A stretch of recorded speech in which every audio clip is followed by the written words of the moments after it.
తమ్ముళ్ళు అన్నయ్యకు చేయగలిగే గొప్ప ఉపకారం ఇదే. తమ్ముళ్ళుగా పుట్టిన వాళ్ళు అన్నగారితో కలిసి తద్దినం పెట్టాలి. మిగిలిన విషయాల్లో కొట్టుకు చచ్చిపోయినా పర్వాలేదు. కానీ తద్దినం విషయంలో మాత్రం అశ్రద్ధ పనికిరాదు. ఒక తల్లికి, ఒక తండ్రికి పుట్టిన కొడుకుల కర్తవ్యం, ఇంకా కనీస మర్యాద కూడా. అలా కలిసి పెట్టకపోతే ఆ తల్లిదండ్రులు పితృదేవతా లోకంలో గుండెలు బాదుకొని ఏడుస్తారు. శాస్త్రం ఏం చెప్పిందంటే అన్నదమ్ములందరూ కలిసి తద్దినం పెట్టాలి. ముఖ్యంగా తమ్ముళ్ళు రావాలి.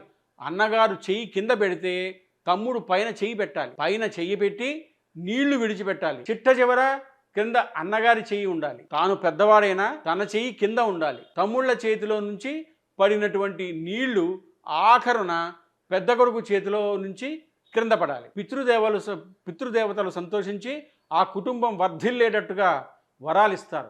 అందరూ జై శ్రీరామని కమెంట్ పెట్టండి. పెళ్లి సంబంధాల కోసం మా టెలిగ్రామ్ ఛానల్ మ్యాట్రిమనీ ఇండియాలో జాయిన్ అవ్వండి.